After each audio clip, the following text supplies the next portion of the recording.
Et bonjour à toutes et à tous les amis, j'espère que vous allez bien. On se retrouve ce matin pour la dernière matinale training de la semaine et pas des moindres puisqu'on a énormément de choses à voir ce matin. Pour commencer, étant donné qu'il n'y a pas eu de vidéo hier, on va faire un rapide débrief du FOMC de mercredi soir. On va revenir sur la conférence aussi de Jérôme Powell qui a été selon moi assez intéressante avec pas mal de points à retenir. Bien évidemment, on fera aussi un point technique, fondamental et macroéconomique sur la situation des marchés sur cette fin de semaine, que ce soit sur le marché crypto, que ce soit sur le marché indice, forex, matières premières. Il y a beaucoup de choses importantes à voir. On a un regain de la volatilité, l'Europe s'enfonce dans la récession. Bref, préparez-vous, attachez vos ceintures, prenez votre petite carnet de notes si vous en avez besoin. Et on va commencer cette matinale tout de suite. Juste avant de commencer, je vous rappelle qu'il ne vous reste plus que quelques jours et qu'il n'y a plus que quelques places pour profiter des moins 50% sur l'offre Mentorat dans laquelle on vous accompagne de A à Z jusqu'à l'obtention de vos certifications et vos challenges Profirme. Et je vous rappelle, cet après-midi, 14h sur Twitch, on accueille Monsieur TK et Florent de Summit pour un podcast extraordinaire sur le minage de crypto-monnaies. Allez, let's go, c'est parti. On commence tout de suite, du coup, comme je vous le disais, avec un retour sur le FOMC de mercredi soir, durant lequel la Fed a décidé donc de stabiliser ses taux à 5,5%. C'était ce qui était prévu. On avait anticipé, le marché avait d'ores et déjà pricé en fait cette data-là, puisque les estimations nous avaient clairement indiqué le fait que la Fed allait faire une pause dans sa hausse des taux d'intérêt directeurs. Mais c'est surtout l'après-décision, la conférence de presse de Jérôme Powell qui a été intéressante. Et sa conférence de presse, elle se retraduit directement sur les probabilités pour les prochains FOMC. En effet, nous aurons très certainement une nouvelle hausse des taux d'ici la fin de l'année 2023 et peut-être une autre nouvelle hausse des taux d'intérêt directeurs en 2024. En effet, Powell l'a très clairement dit et on l'a tous très clairement compris, la situation n'est pas encore au beau fixe. L'inflation continue de rebondir et nous n'avons pas encore toutes les datas suffisantes pour envisager un pivot tout simplement de la Fed. Donc comme je vous le disais, on le voit très clairement. Déjà pour les prochains FOMC, la probabilité d'une hausse des taux d'intérêt directeurs, notamment pour le 13 décembre, est quand même assez présente et clairement envisageable tout simplement. À noter que, en plus de cela, on a clairement, alors pardon, ça c'est pour après, on a clairement des taux terminaux de la Fed qui sont actuellement déjà au-dessus des 5,5%. Ils sont à 5,62. Alors ils se maintiennent sur ce niveau-là, mais malgré quelques dernières datas qui étaient plutôt inflationnistes, les taux terminaux n'ont pas trop bougé, mais bien évidemment, ils devraient, dans les semaines à venir, continuer de tendre vers les 5,75%. Alors ce qui ne va pas aider, bien évidemment, cette situation, c'est le fait que le prix du baril du pétrole continue de grimper. En tout cas, ne se retourne pas. Tant qu'on aura un pétrole qui restera au-dessus des 83 $, on ne pourra pas envisager un reflux, enfin une réduction de l'inflation. Et rappelez-vous ce que je vous ai dit tout l'été lorsqu'on avait envisagé de short le pétrole. Je vous disais, là on arrive sur une zone décisive à 83 $. Si on passe cette zone, derrière ça va avoir des répercussions importante et négative, notamment sur l'économie américaine, d'un point de vue inflationniste. Résultat, qu'est-ce qui s'est passé ? Le baril du pétrole a dépassé les 83 $, et même venu chercher les 93 $, et on a une inflation qui a rebondi.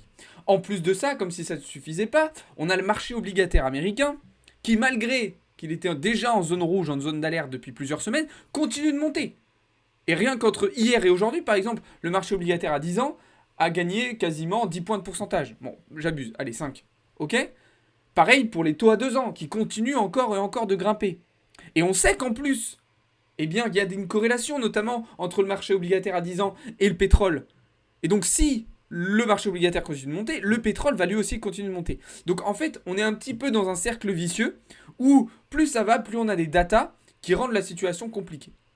Alors, ça va, j'exagère un petit peu peut-être, ce n'est pas une catastrophe totale non plus. On a eu des petits signes d'amélioration quand même du côté américain et du côté de l'inflation, mais ce n'est pas suffisant. Ce n'est pas suffisant et on a encore des choses qui nous bloquent et qui nous empêchent d'envisager un retournement prochainement. Alors, ça se ressent aussi sur les anticipations d'inflation. Je vous en ai parlé début de semaine sur les anticipations pour le mois de juin 2024. Là, on est sur décembre 2024. Il faut savoir que actuellement, le pivot de la Fed, il est prévu pour juin 2024. Donc pour qu'on ait ce pivot de la Fed, il faut que d'ici le mois de juin, on ait eu une stabilisation de l'inflation entre 1 et 2%. Ce qui n'est pour le moment clairement pas le cas. Mais si on regarde un petit peu les anticipations d'inflation, alors c'est pas exactement le graphe des anticipations d'inflation, mais je trouve que c'est le graphe qui le représente le mieux, eh bien on voit que le marché, en fait, c'est ce que price le marché. Le marché price des taux d'intérêt en décembre 2024 encore à 4,7%. 4,75% probablement. Donc ça veut dire que même en décembre 2024, on n'aura eu qu'un tout début de pivot, en fait, de la Fed, probablement. Qui commencera sans doute en septembre, en fait. En septembre 2024. Donc on n'est encore pas au bout de nos peines. Il y a encore un bon bout de chemin à parcourir. Et il va falloir s'accrocher.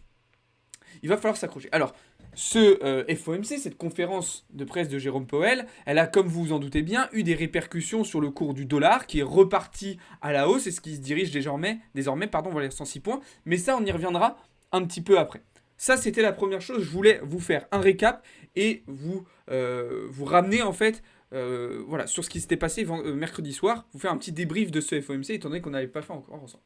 On va désormais pouvoir passer sur le point technique du jour. Donc comme je vous disais, on va voir crypto, marché traditionnel comme d'habitude. Et puis après, on reviendra en fait à la situation macroéconomique de cette fin de semaine où il y a des choses très très intéressantes à dire les amis. Ok ?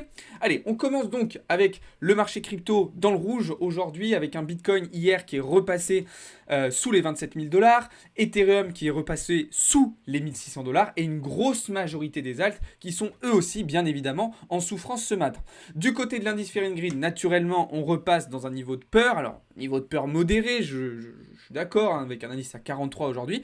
Mais voilà, on voit que la confiance s'estompe assez rapidement. Et du côté des ratios long-short, eh bien, les longues ont regagné un petit peu de terrain, étant donné qu'on est venu corriger. Eh bien, tout simplement, on a voilà, les longues qui ont regagné du terrain. Et d'ailleurs, personnellement, je fais partie de ces longues. Je fais partie de ces longues ce matin puisque j'ai un biais plutôt haussier sur Bitcoin. Alors vous allez voir que mon biais haussier, il n'est pas forcément pour tout de suite. D'accord ?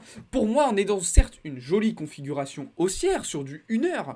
Mais attention, vous voyez ici un equal low qu'on a laissé justement hier après-midi et qui pour moi va avoir besoin d'être récupéré. C'est-à-dire que si on veut prolonger cette tendance haussière potentiellement, eh bien on va avoir besoin de venir chercher cet equal low. Alors en plus de ça, cet equal low, il intervient sur un order block. Donc on a une zone qui est intéressante. Et puis en fait, tout simplement, ce qui se passe, c'est que là, on est revenu chercher le Monday low. Donc une fois qu'on va avoir récupéré cette liquidité, on devrait se rediriger vers le Monday High et donc aller chercher enfin cette liquidité à 27 500 $, puisque je vous rappelle tout de même que l'objectif c'est toujours le même, c'est de venir chercher ces ordres qui sont en attente là-haut, là, vous voyez en haut à gauche là, qui sont en attente vers les 27 500 $. Et puis de toute façon, comme vous le voyez, si on regarde les maps de liquidation, c'est quand même assez flagrant. Une dernière petite prise de liquidité vers le bas avant de venir nettoyer toute cette zone. C'est ce que je vous ai partagé aussi sur la map de liquidation de hier soir. C'est plutôt clair. Effectivement, on devrait faire une dernière prise de liq pour ensuite se rediriger vers le haut. Mais attention. Attention pourquoi ? Parce que si on vient en fait vraiment passer sous cette structure, il y a quelque chose. Il y a quelque chose qui peut potentiellement nous attirer en dessous. C'est cette liquidité et cette grosse FVG qu'on a laissée aux alentours des 25 300 $. Donc, si on vient chercher cette liquidité-là, il va falloir le faire brièvement. Il ne faut surtout pas qu'on ait d'acceptation sous ce niveau. Si on a de l'acceptation sous ce niveau, très probablement qu'on va se diriger ensuite vers le bas et qu'on récupérera la liquidité à 27 500 plus tard. Donc il faut vraiment une prise de liquidité rapide, un squeeze rapide et ensuite un déclenchement haussier. Dès lors qu'on aura de l'acceptation, le scénario sera selon moi invalidé et on devrait se diriger vers le bas. D'accord ? Bien évidemment, cela n'est pas un conseil en investissement, les amis, mais voilà, je vous explique un petit peu mon scénario. Alors, je suis relativement confiant sur cette prise de position, mais il y a quand même des petites choses qui me font tilter, même si c'est un petit peu mieux depuis ce matin. Mais on a un marché qui est quand même pas très très rassurant, ok ? L'open interest qui est totalement plat depuis mercredi après-midi, et qui d'ailleurs ce matin n'a pas trop suivi le mouvement à la hausse de Bitcoin. Les funding rates qui sont totalement dans le rouge, comme vous le voyez depuis hier soir. Et puis des spots qui continuent encore de vendre. On était plutôt sur un delta positif sur les CVD spots début de semaine. Là, on est clairement sur des volumes vendeurs qui sont bien plus importants que les volumes acheteurs. Donc ça, c'est peut-être quelque chose qui pourrait nous mettre un petit peu en difficulté et nous empêcher de valider le scénario privilégié qu'on a identifié du coup juste avant. Mais bon. On va voir ce qui va se passer au fur et à mesure de la journée. Restez prudents tout de même. On est vendredi, c'est pas forcément la journée la plus simple de la semaine à trader. On est en post-annonce macroéconomique. On est dans une phase un petit peu de range. Faites attention à vous. Ne prenez pas de risques inconsidérés. Ok, on va maintenant désormais pouvoir se tourner du côté des altcoins et on va commencer par Ether, d'accord. Ether qui est sensiblement dans une configuration similaire en fait à celle de Bitcoin et vous allez me dire, mais c'est tout à fait logique, vous avez absolument raison.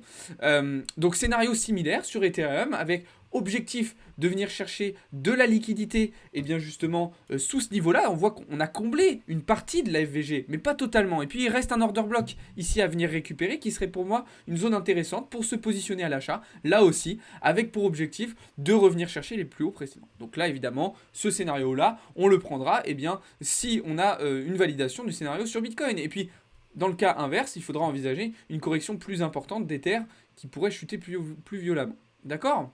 Donc voilà ce que je pouvais vous dire là-dessus. On va donc regarder un petit peu ce qui se passe du côté des alts. Pas grand chose à dire, j'ai liquidé, j'ai écrémé beaucoup de positions cette semaine. Alors quand je dis liquider, c'est pas je me suis fait liquider, c'est-à-dire que j'ai réduit mon nombre de positions, j'ai réduit mon exposition au marché, notamment mercredi après-midi avant le FOMC, mais ça ne nous a pas empêché de prendre des très beaux trades, et notamment sur le BNB avec ce magnifique short que je vous ai partagé justement en début de semaine, un superbe retournement. Alors là on est un petit peu sur une zone intermédiaire, soit on va avoir une réaction maintenant, et d'ailleurs elle a un petit peu déjà eu lieu, soit et bien tout simplement on va continuer de corriger en direction des 204$. Donc là, félicitations à ceux qui ont pris ce trade. Ceux qui l'ont pris, eh bien n'hésitez pas à prendre des profits partiels et à remonter votre stop loss ABE sur cette superbe prise de position. On va rester attentif quand même sur le marché altcoin parce qu'il y a tout de même certaines opportunités et certaines possibilités de prise de position. Donc restez attentif à cela. Ok ? On va pouvoir désormais se tourner du côté des marchés financiers traditionnels, les amis. Alors, je vais commencer tout de suite avec une première chose importante, c'est un regain de volatilité sur le marché. Vous voyez ici l'indice du VIX qui est totalement reparti à la hausse depuis hier. On était sur une phase de stabilisation, clairement depuis un bon moment. Et là, boum, on vient d'exploser la barre un petit peu des 15 points, des 15,5 points qui nous bloquaient. Mais on vient de buter sur les 17. On vient de buter sur les 17,5. Alors, moi, je pense que effectivement, on pourrait observer un regain de volatilité. On sait que dans la saisonnalité, par exemple, du S&P 500, dont on va parler juste après, on a quand même une fin d'année généralement, les septembre, octobre, novembre, décembre, qui sont des mois un petit peu plus volatiles. Et je pense que justement, eh bien, ce regain de volatilité, il pourrait être accompagné d'un rebond des indices boursiers américains. Je vous l'ai dit sur le début de semaine, les analystes tablent sur un rebond des valeurs technologiques prochainement, sur cette fin d'année 2023, et sur les grosses capitalisations justement qui composent le S&P 500. C'est d'ailleurs ce que je vous ai partagé dans un graphe ce matin dans le serveur Discord. Je vous invite à aller voir ça. En tout cas, toujours est-il que pour cette fin de semaine, en tout cas pour les prochains jours et les prochaines semaines, je m'attends plutôt à un rebond du S&P 500 sur lequel je me suis positionné ce matin. Alors là, je suis sur un contrat CFD, mais sur le contrat classique, on a en plus un gap à venir récupérer aux alentours des 4400 points, ce qui pourrait attirer le S&P 500 à son ouverture, notamment cet après-midi. Et puis sur le Nasdaq, c'est sensiblement la même chose. J'ai aussi un biais plutôt haussier sur le Nasdaq qui pourrait du coup rebondir et revenir chercher ses plus hauts. Aussi, encore une fois, aussi là, on a ce rebond des valeurs technologiques qui pourrait nous permettre justement de revenir travailler sur les précédents plus hauts. Le Dow Jones, pour le moment, pas de nouvelle prise de position. Je le garde en observation. Bien évidemment, ceci n'est pas un conseil d'investissement, mais j'attends quelque chose de plutôt bullish sur les indices boursiers américains dans les prochains jours et potentiellement dans les prochaines semaines, à condition que les supports sur lesquels nous sommes actuellement tiennent. Évidemment, s'il y a cassure de ces supports, on devrait envisager du retracement plus important, à savoir que de base, on était parti dans une optique de retracement un petit peu plus important sur les indices. Mais pour moi, la donne a un petit peu changé. On va voir ce qui va se passer prochainement. Alors évidemment, on va parler du dollar. Évidemment, vous vous en doutez bien, le dollar qui est donc totalement reparti à la hausse suite au FOMC. On avait eu un début de semaine où on était venu en fait faire un petit retracement, une sorte de bull flag. On était venu récupérer de la liquidité. Et puis boum, FOMC, le dollar est reparti à la hausse. Mais alors vous allez me dire, alors attends Alex, je comprends pas. La Fed ne rehausse pas ses taux d'intérêt directeurs. Et puis on a quand même une hausse du dollar. Bah oui, parce que déjà... elle ne les rehausse pas, certes, mais elle ne les baisse pas non plus. elle ne les baisse pas non plus. Et puis surtout, on le sait très bien, on va avoir une nouvelle hausse des taux. En fait, pour que les anticipations d'inflation dont je vous parlais tout à l'heure, elles aussi commencent à se retourner, avant même qu'on ait du coup un pivot de la Fed, il faut déjà que... Enfin, non, ce que je voulais dire, c'est que pour qu'on envisage potentiellement un pivot de la Fed, et donc que le dollar, il puisse commencer à se retourner un petit peu, il faut déjà que les anticipations d'inflation, et que le marché, en fait, price déjà un pivot un petit peu plus tôt. Là, pour le moment, le marché, il continue d'envisager des taux d'intérêt directeurs haut. Donc, clairement, le dollar ne se retournera pas d'ici là. Donc, on garde un dollar haussier. Donc, naturellement, vous savez ce que ça veut dire. Généralement, quand on a un dollar qui est bullish, on a plutôt des marchés cross-asset qui sont plutôt baissiers. Mais c'est là où on a une exception cette semaine. L'exception, elle se situe du côté du gold, les amis. L'or qui montre une certaine forme de résilience cette semaine assez intéressante. Alors, ça n'a pas été forcément continu, ça a été un petit peu par moment, par vague, mais quand même, depuis lundi, on a un marché de l'or qui est assez particulier, qui est assez étonnant, et c'est pas anodin. Alors, je ne connais pas encore la raison de cette situation, de ce comportement, mais il y a quelque chose. Est-ce que c'est des news sous-jacentes négatives qui font qu'on a un certain nombre d'investisseurs qui se hedgent en se positionnant sur l'or? Ou est-ce que c'est autre chose? Je ne sais pas. Est-ce que c'est une réaction au prix aussi du pétrole? Je ne sais pas. Mais toujours est-il que, il faut quand même noter qu'on a l'or qui s'est déplacé et comporté de manière un petit peu décorrélée de ce qu'a fait le dollar. D'habitude, quand on trade l'or, eh bien, on trade un petit peu une sorte de corrélation inverse vis-à-vis du dollar. Là, ce n'a pas été totalement le cas. Et puis regardez, de toute façon, l'exemple est parfait sur les dernières heures. On a une tendance haussière du gold, alors que le dollar est monté aussi sur ce même laps de temps, sur ce même intervalle de temps. Donc, attention, ça rend peut-être pour certains d'entre vous l'or un petit peu plus compliqué à trader, mais d'un autre côté, on peut se fier davantage en fait à sa chart, davantage à son graphe, et donc se positionner en fonction. Mais restons attentifs quand même, toujours est-il que cette situation n'est encore une fois pas anodine et qu'il y a forcément des raisons sous-jacentes à celle-ci. Ok? Pour continuer un petit peu sur les matières premières, potentielle nouvelle prise de position ce matin sur le Brent. Donc comme vous le voyez, on s'était positionné déjà dans un premier temps hier. Il y a la possibilité tout simplement de se repositionner pour revenir chercher les précédents plus hauts. Donc voilà. Par contre sur l'US Oil, pas de trade pour le moment, pas de setup plus intéressant que ça actuellement. Donc je reste plutôt en observation. Et puis pour finir du coup avec le marché Forex, pas de changement, on reste baissier sur EURUSD. Et on reste haussier sur USD/JPY et sur le GBP AUD sur lequel je me suis positionné en 4 heures. Alors là, c'est vraiment une position en swing que je vais probablement holder. Vous voyez qu'elle avait bien démarré et puis là, on repart un petit peu dans le rouge. Pourquoi? Parce que potentiellement, on viendrait chercher tout simplement cette zone de FVG que nous n'avions pas récupérée fin juillet qui pourrait potentiellement attirer le prix. Donc si on vient travailler sur ce niveau-là, eh bien je ferai tout simplement une deuxième entrée pour ensuite repartir à l'achat. Voilà un petit peu ce que j'avais à vous dire sur les différents marchés ce matin, les amis. Donc, bien évidemment, tout ça n'est pas du conseil en investissement. Bien évidemment, vous pourrez trouver davantage d'informations en détail et de manière approfondie dans le serveur Discord. Donc, je vous invite à nous rejoindre là-bas où vous aurez absolument toutes les informations nécessaires pour la compréhension des marchés, bien évidemment. Sur ce, je vais vous souhaiter une très très bonne journée, une très bonne fin de semaine, un très bon week-end, les amis. Encore une fois, on se retrouve donc cet après-midi pour un podcast. Donc, moi, je ne serai pas présent. Ce sera Théo qui sera en compagnie de Monsieur TK et Florent de Summit. Et nous, on se retrouvera cet après-midi pour la dernière session trading de la semaine à partir de 15h30 pour l'ouverture de Wall Street directement dans le serveur Discord. Et puis du coup la matinale de Théo qui a été décalée. Donc à l'heure où je tourne cette vidéo, il est 11h. Dans 1 heure, vous aurez tout simplement la matinale de Théo sur Twitch et sur TikTok comme d'habitude. Voilà les amis, j'espère que cette vidéo vous a plu. Si c'est le cas, n'hésitez pas à la liker. Si vous avez des questions, des remarques, quoi que ce soit, n'hésitez pas à me le dire dans les commentaires. Je vous attends désormais dans le serveur Discord. Merci à toutes et à tous d'avoir été présents. Ciao tout le monde, c'était Alex pour Blockchain Capital.